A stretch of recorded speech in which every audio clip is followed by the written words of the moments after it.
नमस्कार, मैं हूं आकर्षण उपल और इस समय आप ये सीधी तस्वीरें देख रहे हैं IBN 24 पर। दोस्तों, लगातार NBFC कंपनीज के खिलाफ IBN 24 लगातार कवरेज चला रहा है, बता रहा है, दिखा रहा है कि कैसे कंपनियां अपने ग्राहकों को फ़ोन करती हैं, डराती हैं, धमकाती हैं। ऐसी पहले भी कई रिकॉर्डिंग हम चला चुके हैं, जिसमें एक रिकॉर्डिंग मुंबई से एक महिला जिनका नाम प्रेरणा था उन्होंने हमें भेजी थी और एक रिकॉर्डिंग पानीपत के ललित सोनी ने हमें भेजी थी। वो दोनों रिकॉर्डिंग आपने सुनी और आपने अपनी प्रतिक्रिया भी दी कि कैसे ये लोग लोगों को डराते हैं, धमकाते हैं। उन्हें बाकायदा ये कहते हैं कि हम पुलिस विभाग से बोल रहे हैं, 30 हज़ारी कोर्ट से वकील बोल रहे हैं, अगर आपने इतनी देर में पैसे ना भरे तो हम आपके घर पुलिस भेज देंगे। एक और मामला करनाल से ही हमारे सामने आया है। जो महिला हमारे साथ जुड़ने जा रही हैं, उनकी बेटी अब हमें बताएंगे कि किस तरह से उनको एक व्यक्ति ने फ़ोन कर कर धमकाया, डराया, बाकायदा ये कहा कि आपके नाम के वारंट निकल चुके हैं और हमारी पुलिस आपको गिरफ्तार करने के लिए करनाल में आ रही है। अगर आप बचना चाहते हैं तो इस वकील से बात कीजिए। इससे पहले कि वो महिला हमारे साथ जुड़े, पहले ये रिकॉर्डिंग एक बार सुन लीजिए। हेलो। हाँ जी, से बात हो रही है, वाइफ ऑफ सिंह। हाँ जी, बोलिए। हाँ मैडम जी, जय हिंद। हेलो। जय हिंद। हाँ मैडम जी, जय हिंद। जय हिंद। कौन? SI रमेश त्यागी बात कर रहा हूँ, Haryana police headquarter Panchkula sector 6 से। हाँ। हाँ, आपके नाम पे कंप्लेंट फाइल आया। एड्रेस है sector new housing board, Karnal, Haryana. Pin code है 132001। यही रहती है आप? हाँ जी। House number. हाँ मैडम जी, इस एड्रेस पे महिला पुलिस टीम लगाई जा रही है करनाल पुलिस के माध्यम से। कोई केस मसला चल रहा है आपके नाम पे कोर्ट के अंदर, जिसके तहत 3 मंथ के गिरफ्तारी वारंट है आपके नाम पे। तत्काल पुलिस कार्रवाई कराने के दिल्ली कोर्ट से नोटिस जारी किए गए। सर, किसने करवाई, आप मुझे ये बताएंगे? ये कोई वकील है, एडवोकेट विजय अग्रवाल, जानती हैं आप इन्हें? नहीं सर, हमारा तो कोई ऐसा केस नहीं है।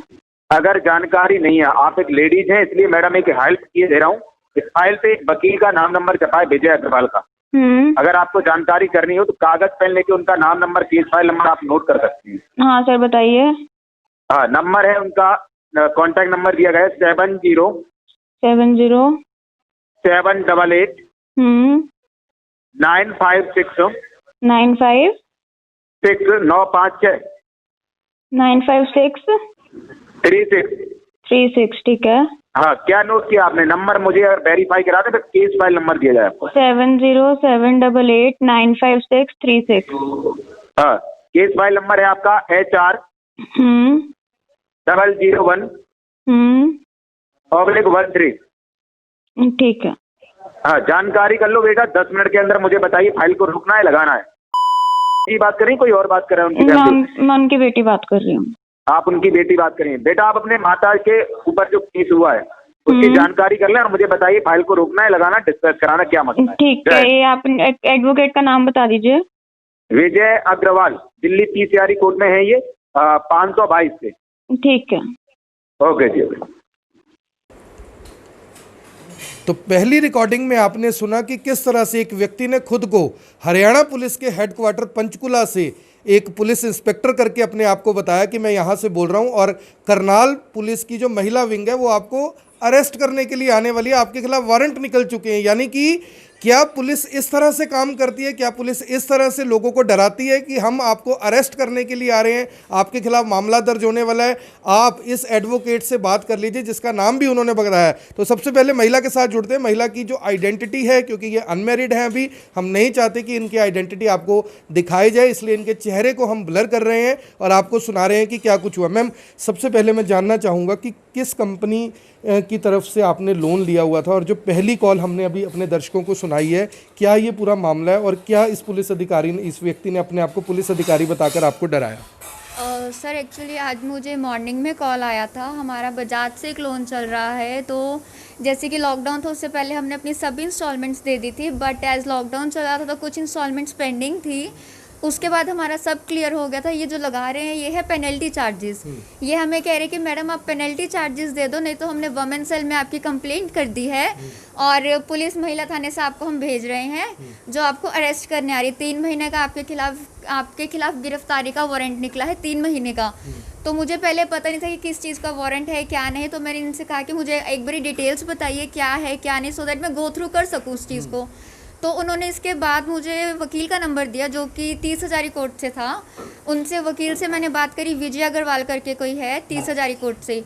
उन्होंने मुझे क्या कहा कि मैडम ये आपके पेनल्टी चार्जेस है, या तो आप इसको बंद करवा दो और नहीं तो हम आपके खिलाफ़ कर रहे हैं गिरफ्तारी। हम आपके ये एड्रेस है, हमारे पास सब कुछ है, आप जिसको भी आपके फ़ोन आया उसको बोलिए कि या तो मैं केस रुकवा रही हूँ और नहीं तो हम आपके पास आधे घंटे के अंदर हम आपके पास भेज रहे हैं और वो आपकी गिरफ्तारी कर लेंगे, हम इसमें कुछ नहीं कर सकते। मतलब इनका ये है कि ओपनली पब्लिक को टॉर्चर कर रहे हैं, तो टॉर्चर हो गया ना। अब sir obviously I am the only one की सब देखता है, जो अगर टॉर्चर कर रहे हैं एकदम कॉल आएगा, आपको भी आएगा। आपको नहीं पता कि आप किस चीज़ पे बात कर रहे हो, किस चीज़ का है।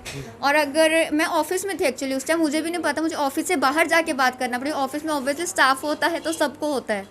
तो उस टाइम इन्होंने मेरे से बात किया, उसके बाद इन्होंने सब डिटेल्स दिया, फिर गो थ्रू किया। जब मैंने विजय अग्रवाल भी सर्च किया था गूगल पे कि मैं 30,000 कोर्ट में देखती हूँ। DSI था एक रमेश त्यागी करके, उनकी कोई लिस्ट नहीं थी उसमें 30,000 कोर्ट में। और रमेश त्यागी ने तो आपको बताया मैं पुलिस से बात हाँ, मैं पुलिस से बात कर रहा हूँ, पंचकुला थाने से बात कर रहा हूँ। और उसके बाद मैंने सर्च किया विजय त्यागी, विजय त्यागी हो गया। उसके विजय त्यागी का जो फ़ोन नंबर था वो नंबर था ही नहीं। मतलब वो एडवोकेट होगा कोई, पर वो उसका झूठा नाम लेके कर रहा है कि मैं विजय त्यागी बोल रहा हूँ, क्योंकि विजय त्यागी जो एडवोकेट है मे बी विजय अग्रवाल, हाँ सॉरी, तो उनका ये है कि उनकी रेटिंग्स बहुत अच्छी थी। मैंने उनका सब कुछ चेक किया, तब मुझे जब थॉरली किया, सब सर्च किया, उसके बाद पता चला कि ये तो मतलब फ्रॉड कर रहे हैं, ओपन पब्लिक को टॉर्चर कर रहे हैं। लोन किसके नाम पे? सर ये लोन मेरी मदर के नाम पे है। अभी तो आपको पता है कि अभी वो मतलब इतना वो नहीं उनको पता इस चीज़ का, सब मैं देखती हूँ। उन्होंने इतना टॉर्चर कर दिया था, मतलब उनके मुझे फ़ोन वगैरह सब अपने पास रखना पड़ता है कि देखो किसका क्या कॉल आता है। पहले भी इस तरह से डराया धमकाया कभी सर बहुत बारी, एक ये बजाज फाइनेंस सर और एक IDFC करके है बैंक, इन्होंने इतना मतलब हमें मतलब इतना इरिटेट और वो कर दिया, धमका दिया था। इनका ये था कि मैडम आप या तो पैसे भेज दो या हम अपने घर पे आपके घर पे अपना बंदा भेज रहे हैं। और इनकी आई गेस 6-7 महीने पहले मेरी इनसे बहुत बहस हुई थी कि आप ऐसे बोल कैसे रहे हो। तो उस बंदे ने कहा था कि मैडम ऐसे ऐसे बंदे भेजूंगा ना जो आपके घर से हिलेंगे भी नहीं। तो ये तो फिर वो हो गया ना कि आप बंदे को, अगर बंदा बाहर भी नहीं जा सकता, इंसान डरेगा अपने घर से जाते हुए कि भैया मैं बाहर जाऊं कि ना जाऊं, मेरी जान को खतरा है। ये ऑफिशियल कह लो, अब इसको हम ओपन भी नहीं कह सकते, बजाज फिनसर्व वाले ऑफिशियल तरीके से पब्लिक को धमका रहे हैं सर। ये ऑफिशियल तरीके से पब्लिक को धमका रहे हैं। मैं आपको बता दूं कि पहली कॉल आपने सुनी कि कैसे खुद को रमेश त्यागी बताने वाले एक व्यक्ति ने डराया पहले इन महिला को बाकायदा, जब इन्होंने कहा कि मैं उनकी बेटी बोल रही हूं कि आपके अरेस्ट वारंट आने वाले हैं, आपको पुलिस गिरफ्तार करने वाली है। मैं यहाँ पर पूछना चाहता हूँ हमारी सरकार और प्रशासन से कि इससे पहले भी हम कई बार इस तरह की खबरें चला चुके हैं, क्या आप अभी तक सो रहे हैं? क्या आपको नहीं पता कि जिन लोगों ने आपको वोट देकर आपकी सरकारें बनवाई हैं, उन लोगों को किस तरह से बजाज फाइनेंस ना केवल डरा रही है, धमका रही है, बल्कि महिलाओं को फोन कर कर अरेस्ट की धमकी दी जा रही है, और वो भी सिर्फ पेनल्टी के लिए। इससे पहले कि मैं अगली बात इन महिला से पूछूं, क्योंकि आइडेंटिटी हम इनकी नहीं बता रहे, आप इनकी एक बार दूसरी रिकॉर्डिंग सुनिए जो वकील के साथ बातचीत हुई है। हेलो हेलो, ये हाँ जी सर। मैडम आपका तो यहाँ पे एड्रेस वगैरह दिया गया, आपके एड्रेस पे तो ऑलरेडी नोटिस जा चुका है केस के रिगार्डिंग, तो आपको जानकारी होगी इन्फॉर्मेशन वगैरह। सर एक्चुअली मुझे नोटिस नहीं मिला है, that's I am just asking you कि आप मुझे एक बार डिटेल्स दे दीजिए कि किस चीज का केस है, क्योंकि एज सडन कॉल आना तो कोई वो नहीं बनता ना। तभी मैं आपसे पूछ रही हूँ कि मुझे कुछ नॉलेज होगा तभी मैं आगे प्रोसीड करूंगी ना। मैं बता देता हूँ नॉलेज के लिए। आपका जो केस है मैडम के नाम पे IPC सेक्शन 420 130 AB के रिगार्डिंग चला गया है रिकवरी सूट के अंदर, रिकवरेशन के अंदर। कोई मल्टीनेशनल क्लाइंट कंपनी है बजाज फाइनेंस लिमिटेड, नाम सुना होगा? बजाज कंपनी से याद होगा, आपने कोई प्रोडक्ट फाइनेंस कराया था, याद है? सर सुनिए, मेरी बात सुनिए, आप भी एजुकेटेड है, मैं आपको बताती हूँ। बजाज वाले इस टाइम क्या करे, जब लॉकडाउन चल रहा था, they have visit our place. उन्होंने हमें बहुत बदतमीजी से धमकी दी थी कि भाई हम तुम्हारे घर पे गुंडे मतलब अपने बंदे भेज रहे हैं, और ऐसे बंदे भेजेंगे जो तुम्हारे घर से उठेंगे नहीं। And the only thing is, मैं और मेरे मदर रहते हैं घर पे अकेले, ठीक है, आप समझ रहे हैं ना इस बात को? समझ रहा हूँ। तो हम दोनों रहते हैं अकेले, अगर कुछ अप डाउन हो जाता तो उस टाइम पे कौन रिस्पॉन्सिबल रहता? और अगर इंस्टॉलमेंट्स की बात और रिकवरी की बात, तो आप मेरे लास्ट 3 मंथ्स के ट्रांजेक्शन देख लीजिए। जस्ट बिकॉज मैं एज ए टीचर वर्क कर रही थी, तो मेरा मतलब जॉब वगैरह सब कुछ चला गया था लॉकडाउन में। 4 महीने तक I was sitting at home. तो अब मेरा जो बजाज का जो इंस्टॉलमेंट्स वगैरह है वो जितनी जाती है सब नॉर्मल जा रही हैं। आप एक, हाँ जी, उनको बेशक कॉल करके पूछ लीजिए जो भी है, बल्कि मैंने उनको भी 11th को ही कहा है कि आप मेरे से 11th को इंस्टॉलमेंट ले जाना। तो ऐसा कुछ भी नहीं है कि हम नहीं दे रहे या कुछ भी, तो सिर्फ ये रीजन था कि उस टाइम पे हमारे पास जेन्युइनली पैसे नहीं थे। समझ रहा हूँ आप क्या बोल रहे हो, क्या बोलने वाले हो, ठीक है, बट इसमें कंपनी हम इन्वॉल्व नहीं हुआ है, इसमें कोर्ट इन्वॉल्व है, सरकारी केस हो चुका है आपके नाम से जो आप बता रहे हो, ठीक है।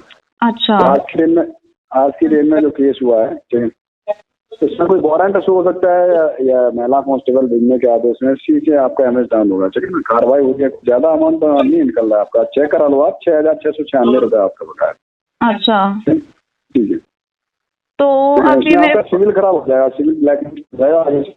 हाँ जी सर, मेरी बात सुनिए। सिविल का तो कोई प्रॉब्लम नहीं है मुझे अभी, बल्कि पता नहीं कहाँ से कॉल आया था, उन्होंने मेरे को, मतलब आप तो मुझे फिर भी बहुत सही वे में आप बात कर रहे हैं, उन्होंने मुझे ये धमकी दी थी कि मैडम या तो पैसे दे दो और नहीं तो सारी जिंदगी आप तरस जाओगे लोन लेने के लिए। अब अगर बंदे के घर में अगर गलत बात कर रहा है, जो भी हाँ कर रहा सर, है, मैं ये वही ऐसा आपको कुछ बता नहीं रही हूँ होगा। ना। अब मैं आपसे भी नॉर्मली बात कर रही हूँ, उनसे मैंने ऐसी बात कही थी, अगर घर में सिर्फ एक, मतलब आप ये कह लो कि अर्निंग पर्सन है, उसकी भी जॉब नहीं है, तो आप समझ सकते हैं कि सर्वाइवल कैसे होगा।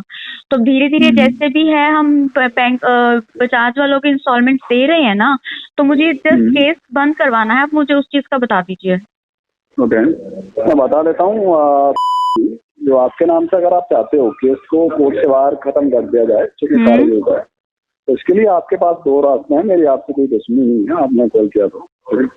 पहला तो आपका कोर्ट में जाता है, ये भी बता देता हूँ, इसमें एक वकील आय करना पड़ेगा, कोर्ट को कोर्ट में बात करना होगा, ये जो केस है कोर्ट में लड़ना होगा, ठीक जी। अगर आप केस को खत्म करना चाहते हैं, रास्ता ये ऑफिस मालूम होगा आपको, करनाल में बना आपका बजाज का, मालूम है? हाँ जी। अगर आप ऑफिस में अभी पुलिस टीम पहुंचने से पहले हमारी बातचीत करा देते हो, मैं आपको लोन अकाउंट नंबर दे रहा हूँ जिस लोन में आपका जमा होगा, ठीक है। अच्छा, अगर ये पैसा आप अभी भी जमा करा देते हो, 6,000 ये निकल रहा है, 690। हाँ सर, आप मेरी बात करवा दीजिए, मैं उनको सॉर्ट आउट करके ये करवा देती हूँ आपको, मेरी बात करवा दीजिए। नहीं है, आप लोन अकाउंट नंबर नोट कर लीजिए और मेरी कैसे से बात कराई जाती ऑफिस में, ठीक है। अभी हाँ लगभग जी सर। कितना टाइम लग जाएगा आपको ऑफिस पहुंचने में? सर मैं अभी तो अपने ऑफिस में ही हूँ, मुझे उनका ऑफिस जाने में टाइम लगेगा, मैं उनसे वैसे बात कर लूंगी। नहीं, बात करने के लिए मैडम आपको लगभग आज की दिन में जो कार्रवाई का टाइम बचा हुआ है लगभग 50 से 55 मिनट का, यानी कि 1 घंटे का टाइम है आपके पास। आपको 1 घंटे के अंदर पहुंचना होगा और वहाँ पे ऑफिस में चेक कराना होगा, जो भी पैसा निकलना है वो जमा करना होगा, ठीक है। ठीक है सर, मैं आपको अभी फिर बैक कॉल करके मैं आपको बता देती हूँ। हाँ जी सर, बता दीजिए, या फिर ऑफिस में जाके मेरी कैसे से बात करा। ठीक है सर, आप मुझे लोन नंबर बता दीजिए। नोट कर लीजिए। हाँ जी। 509 CECEW। दोबारा बोलेंगे please? C for Chandigarh, E for elephant होता है, E। ओके। फिर C लिखना है दोबारा से। ओके। उसके बाद W लिखना है, W फॉर वॉच। 1686 1686 86 है, 87 बाद में 8687 168687 जी। 168687, ठीक है सर, थैंक हाँ, यू। ये आप चेक कराओगे, ये आपके नाम से ओपन होगा, ठीक है, ऑफिस में सिस्टम में। ठीक है सर। और ऑफिस में जाना, मेरी पहले कैशियर से बात भी करा देना, आप ये लोन नंबर साथ में लेके जाना, ठीक। ठीक है सर, ओके। मेरी बात करा देना, मैं बातचीत कर लेता हूँ, आपका जो भी है सॉर्ट आउट हो जाएगा, आपको एनओसी दे दिया जाएगा, ठीक। ठीक है सर, ओके। हाँ, वो डिटेल्स आपको व्हाट्सअप करनी होगी यहाँ पे, जिससे भी आपका जो लेटर डाला जाए कोर्ट से, इसको खत्म किया जाए, ठीक है सर। तो जहाँ से मेरा नंबर मिला हुआ है जो आप बता रहे हो, उससे अधिकारी से बात कर लो, बोलो सर मेरी फाइल को अभी रोक दो, मैं ऑफिस में हूँ, बजाज के ऑफिस में जा रही हूँ, ठीक है, कोई पैसे का इशू है, मैं जमा करा दूँ, ठीक है सर, ओके। कार्रवाई रुकवा लो और ऑफिस में पहुँच के मेरी बात करें। ओके। तो देखा आपने कि बजाज फाइनेंस ने किस तरह से अपने पालतू रिकवरी एजेंट्स को इस कदर ट्रेनिंग दी है कि वो पुलिस अधिकारी बनकर, वकील बनकर आप लोगों को डराएं, आपको बोलें कि हम 30,000 कोर्ट से बोल रहे हैं। हालांकि ये कोई पहला मामला नहीं है, आपके पास भी इस तरह के कोर्ट के वकील और पुलिस के कई मैसेजेस, कई फ़ोन आए होंगे। ऐसे किसी भी फ़ोन से डरने की ज़रूरत नहीं है। इस वीडियो को ज़्यादा से ज़्यादा आप वायरल शेयर ज़रूर करें ताकि आम लोगों की जानकारी में ये आ सके कि किस तरह से ये कंपनी आपको डराती है, धमकाती है, क्योंकि ऐसे ना तो कोई वकील, ना कोई जज और ना ही कोई पुलिस अधिकारी फ़ोन करता है। एक बार फिर से महिला के साथ जुड़ते हैं। मैम, जिस व्यक्ति ने आपको ये कहा कि मैं 30,000 कोर्ट से ही ये एडवोकेट बात कर रहा हूँ, आपको यकीन था कि ये एडवोकेट बोल रहा है? क्योंकि बजाज फाइनेंस का भी वो नाम ले रहा है, आपको ये भी कह रहा है वहाँ जाकर कंपनी के ऑफिस में मेरी बात कराइए, आपके ऊपर दबाव बनाने की कोशिश की, अरेस्ट करने की बातें की। आपको कैसे एहसास हुआ कि आपके साथ एक किस्म से धोखाधड़ी की जा रही है? सर एक्चुअली मैंने आपको बताया कि मैंने 2 कॉल रिसीव हुई थी, एक एडवोकेट की और एक पुलिस की। पुलिस का कॉल आया, ही वाज लाइक कि मैडम मैं पंचकुला थाने से बोल रहा हूँ, ठीक है, फर्स्ट पॉइंट ये क्लियर हो गया हेडक्वार्टर से। एडवोकेट को कॉल किया, वो कह रहा है कि मैं 30,000 कोर्ट से बोल रहा हूँ। एक सिंपल बात है, करनाल में बजाज का ब्रांच है, ठीक है, हमारा लोन सेक्टर 12 से चल रहा है, करनाल से चल रहा है।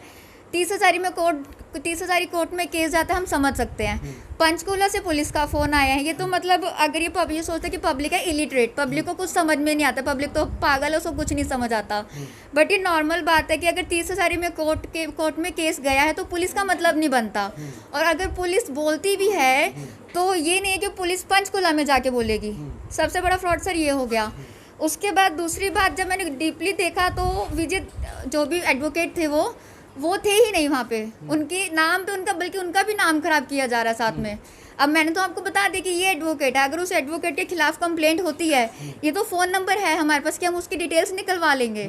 अगर फ़ोन नंबर किसी प्राइवेट कंपनी से या प्राइवेट नंबर से आता तो एडवोकेट भी जाता है। ये एडवोकेट्स का भी गलत यूज़ कर रहे हैं। और सारा जब हमने सारा देखा, मैंने सब लिस्ट वगैरह सब कुछ निकाले, आपको मैंने पहले भी बताया है, तो ऐसा कुछ भी नहीं था। तभी मैंने आपसे कॉन्टेक्ट किया था, सर मेरे पास ऐसे आया है, और ये मतलब ओपनली हम दोनों लोग को धमका रहे हैं कि हम यहाँ से आपसे ऐसे बात कर रहे हैं। इससे पहले भी आपने हमारी कुछ कवरेज देखी, क्या लगा आपको? सर मैंने आपकी सभी कवरेजेस देखी है, मैंने तब भी मतलब मुझे करनाल में और भी मीडिया वाले हैं, मुझे किसी पे ट्रस्ट नहीं था, मैंने तब भी आपको कॉन्टेक्ट किया कि सर ये ऐसे बात है, क्योंकि आप मतलब you are the only one जो सबको मतलब बोलते हो, आप सामने खड़े होकर बोलते हो। तो मैंने आपकी सभी कवरेजेस देखी, मुझे कुछ समझने में क्या करूं, है ना, एकदम बंदा मतलब बौखला जाता है, आप कह सकते हो। मुझे कुछ समझ नहीं है, मैंने डायरेक्ट आपको बोला कि सर मुझे ऐसे मैसेजेस आए हैं।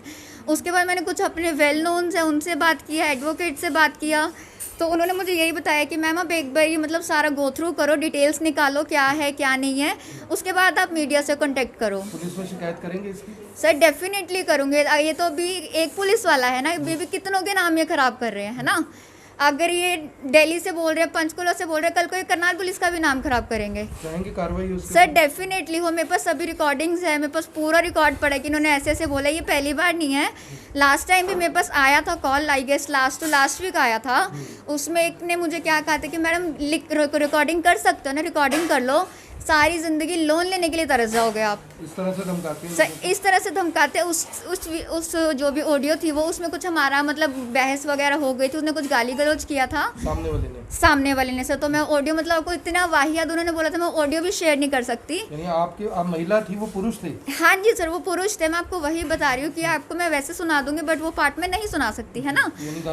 गालियाँ दी उन्होंने सर। उन्होंने ओपन ही बोला है कि मैडम अगर रिकॉर्ड कर सकते हो ना तो रिकॉर्ड कर लो, सारी जिंदगी लोन लेने के लिए तरस जाओगे आप। कौन सी कंपनी से बताया खुद को उन्होंने? सर वो भी ये 30,000 कोर्ट से। और बजाज फाइनेंस? बजाज फिनसर्व से सर। बजाज फिनसर्व से। तो मैं आपको बता दूं कि इस सब के बाद जब ये दोनों रिकॉर्डिंग चल गई, अभी एक और रिकॉर्डिंग है तीसरी, फिर से रमेश त्यागी ने इन्हें फ़ोन किया, इन्हें कहा कि अभी तक क्या आपने यानी कि मैनेजर से बात करवाई या नहीं करवाई, हमें आपने एनओसी भेजी या नहीं भेजी। वो रिकॉर्डिंग भी एक बार सुन लीजिए, उसके बाद आपसे बात करते हैं कि आखिर में जो महिला है वो अब चाहती क्या है। हाँ जी मैडम, ये लेटर नहीं आया मेरे पास, स्टे लेटर नहीं आया वकील साहब से, बोला नहीं आपने अभी तक? सर मैं अभी एक्चुअली ऑफिस में हूँ, मैं थोड़ा काम कर रही हूँ, मैं उनको फिर बोल के मैं फिर वहाँ चली जाऊंगी। मैडम जी जल्दी लगवा दो, बहुत ज्यादा प्रेशर है आपके इस केस के लिए, ऐसा ना हो कि आप लेटर लेट लगवा पाए, पुलिस टीम यहाँ से निकल जाए। ठीक है आप सर। लेटर लगवाइए, फटाक सीना स्टे लेटर लगवाइए, वकील साहब को फोन करिए ना, स्टे लेटर फैक्स कर दो पुलिस हेडक्वार्टर मेरे, टाइम और डेट डाल के। ओके जी ओके। तो सुनी बजाज फाइनेंस की धोखाधड़ी, कैसे लोगों को ये कहा जा रहा है कि मैं आपकी गिरफ्तारी पर स्टे लगवा सकता हूं, आपने वकील से अभी तक मुझे लेटर नहीं भिजवाया, अगर आपने स्टे ना करवाया तो फिर मुझे मजबूरी में आपको गिरफ्तार करना पड़ेगा। यानी किस तरह से लोगों को बजाज फाइनेंस के ये गुंडे डरा रहे हैं, बजाज फाइनेंस के ये गुंडे जिन्हें रिकवरी एजेंट के नाम से लोग जानते हैं, लोगों को धमका रहे हैं कि हम आपको अरेस्ट करने के लिए आ सकते हैं। खुद उनको कितने मामलों में जमानत लेनी पड़ी है ये मुझे बताने की ज़रूरत नहीं है, सभी लोग जानते हैं। एक मामला तो करनाल का ही है जिसमें उन्हें धोखाधड़ी का मामला बजाज फाइनेंस के ऊपर दर्ज हुआ 420, 467, 468, 471 में, जिसमें उनका मैनेजर पहले से बेल पर है। और एक और नया मामला सामने आ गया है। इससे पहले बजाज फाइनेंस ने किस तरह रिकवरी, उनके जो एजेंट हैं, आरोप लगे कि उनके रिकवरी एजेंट्स ने किस तरह से गुंडई दिखाते हुए सरिये के साथ करनाल में एक व्यक्ति की पिटाई की थी। पानीपत का भी एक मामला सामने आया। मैम, जिस तरह से ये कंपनियां कर रही हैं, लोगों को एक किस्म से हरास किया जा रहा है, डराया जा रहा है, धमकाया जा रहा है, क्या चाहेंगे? क्या बजाज फाइनेंस के बारे में आपकी क्या पर्सनल व्यूज़ क्या हैं? सर फर्स्ट ऑफ ऑल तो मैं डेफिनेटली पर्सनल व्यूज़ तो मैं यही कहूँगी कि ये मतलब 0% का जो भी इंटरेस्ट वगैरह देते हैं, ये लालच दे के पब्लिक को अट्रैक्ट करते हैं। उसके बाद इनका ये कि मीठा जहर देते हैं एक तरह से पब्लिक को। मीठा जहर देते हैं कि आप हमारे पास आओ, उसके बाद हम आपको ये फैसिलिटीज़ देंगे। फैसिलिटीज़ के नाम पे मतलब ओपनली टॉर्चर करते हैं। उसके बाद मतलब मैं जितनी हमारी गवर्नमेंट है, खट्टर सर हो गए, मोदी जी हो गए, और जो हमारी रिसेंटली अभी जिन्होंने ज्वाइन किया मिस्टर पूनिया एसपी साहब जो हैं, उनसे डेफिनेटली मेरी प्लीज़ अपील है, ये जो फ्रॉड कंपनीज़ हैं प्लीज़ इनका लाइसेंस रद्द करवाइए। ये मेरे बारे में नहीं और पता नहीं कितनों के साथ इन्होंने ऐसा किया होगा। एक किस्म से लूट रहे हैं लोगों सर डेफिनेटली लूट रहे हैं ये। मतलब अभी मेरे को रिसेंट बताया ना कि ये मीठा जहर दे के लूट रहे हैं। मीठा जहर कह लो या मीठी छुरी कह लो, ये अपनी तरफ अट्रैक्ट करके फिर पब्लिक को तंग करते हैं, है ना। हम लोगों से अपील करेंगे जो 0% के चक्कर में सर डेफिनेटली करूंगी। 0% के चक्कर में सर ये 0% फिर भी नहीं देते। मैं आपको एक और लास्ट ईयर का अपना इंसिडेंट बताती हूँ। इनसे हमने लोन लिया था 38,000 का, है ना। 38,000 का लोन लिया, उस पर इन्होंने हमें वापस इन्होंने दिए 32,000 रुपीज़। 38,000 की जगह 32,000 रुपये एग्जैक्टली इन्होंने दिए। उसके बाद इन्होंने इंस्टॉलमेंट्स बनाई 1700 कुछ रुपए की 3 साल की। 1947 की बता रहे थे मदर आपकी शायद, हाँ, बिकॉज वो इंस्टॉलमेंट्स का उन्हें पता, तो मुझे पता नहीं था। 1947 था वो। अगर आप 1947 का पूरा रिकॉर्ड देखो तो वो 3 साल के हिसाब से 70,000 के आसपास पड़ता है। तो ये ना तो ये 0% हो गए, मोर देन 20-30 पता नहीं कितना % आगे करते हैं। 32,000 की जगह 70,000 देने 32,000 की जगह 70,000 हमें देने पड़ गए। उसके बाद ये मतलब लोन वगैरह या जो भी हमारा रहता है इनके साथ, वो क्लियर होने के बाद ये 6-6 हज़ार पे पेनल्टी चार्जेस लगाते हैं। इनके बंदे हमें आके घर पे टॉर्चर करते हैं, कॉल पे ये हमें टॉर्चर करते हैं। तो बंदा क्या करेगा बताओ। इनको बिल्कुल बॉयकॉट, जैसे हम चाइनीज़ प्रोडक्ट्स बॉयकॉट करें, आई विल डेफिनेटली मतलब सजेस्ट एवरीवन की बिल्कुल बॉयकॉट कर दीजिए कंपनीज। ये सिर्फ आपको लूट रही है। IDFC एंड बजाज फिनसर्व, दोनों को चाहिए। ये दोनों कंपनीज बहुत मतलब पब्लिक को टॉर्चर करिए। सिर्फ मेरा एक्सपीरियंस नहीं है, अभी हम ऑफिस में बात कर रहे थे तो ये और भी है कि इन्होंने बाकी स्टाफ के साथ भी ये सब किया है। ये सर तो आप देख सकते हैं कि किस तरह से महिला ये आरोप लगा रही हैं कि ये कंपनियां लोगों को लूटती हैं, ये कंपनियां लोगों को टॉर्चर करती हैं, किस तरह से लोगों को डराती हैं, धमकाती हैं कि आपको अरेस्ट कर लिया जाएगा। आप सभी लोगों से मेरी ये हाथ जोड़कर अपील है कि 0% के लालच में आने से पहले जितनी भी कवरेज IBN24 ने अभी तक किया उसे एक बार देख लीजिए, समझ लीजिए कि कैसे जो ग्राहक हैं इनके, जिन्होंने पहले से लोन ले रखे हैं, कैसे ये कंपनियां उन लोगों को टॉर्चर करती हैं, धमकाती हैं, डराती हैं। कोई वकील बनकर फ़ोन करता है, कोई पुलिस वाला बनकर फ़ोन करता है, और असल में ये टोटल फ्रॉड है, टोटल धोखाधड़ी है। ना कोई वकील होता है, ना कोई पुलिस वाला होता है, ये रिकवरी एजेंट हैं जो गुंडों की तरह लोगों को डराते हैं, धमकाते हैं ताकि कंपनी के पास जो पैसा है वो आ जाए। और इस मामले में तो गंभीर बात ये है कि इनका कहना है कि हम पहले से सभी किस्तें भर चुके हैं, ये सारे का सारा पैसा सिर्फ और सिर्फ पेनल्टी का है। और पेनल्टी चार्ज करने के लिए एक कंपनी कैसे किसी को अरेस्ट कर सकती है, क्या इस तरह से फ़ोन करना ये जायज़ है, इस बात को आपको समझना होगा। आप सभी लोगों से अपील है, जो भी लोग इस वीडियो को देख रहे हैं इसे साथ के साथ शेयर भी करें और समझने की कोशिश करें कि बजाज फाइनेंस के खिलाफ जो हमारा ये अभियान चल रहा है ये रुकेगा नहीं, चाहे आप कितना भी जोर लगा लीजिए। जब तक आम आदमी की दिक्कत, परेशानी, समस्या दूर नहीं होगी तब तक IBN24 उस हर व्यक्ति के साथ खड़ा है जब जिनको बजाज फिनसर्व, बजाज फाइनेंस प्रताड़ित कर रही है, टॉर्चर कर रही है, डरा रही है और एक किस्म से धमका भी रही है, वो भी पुलिस वाला और वकील बताकर। धन्यवाद।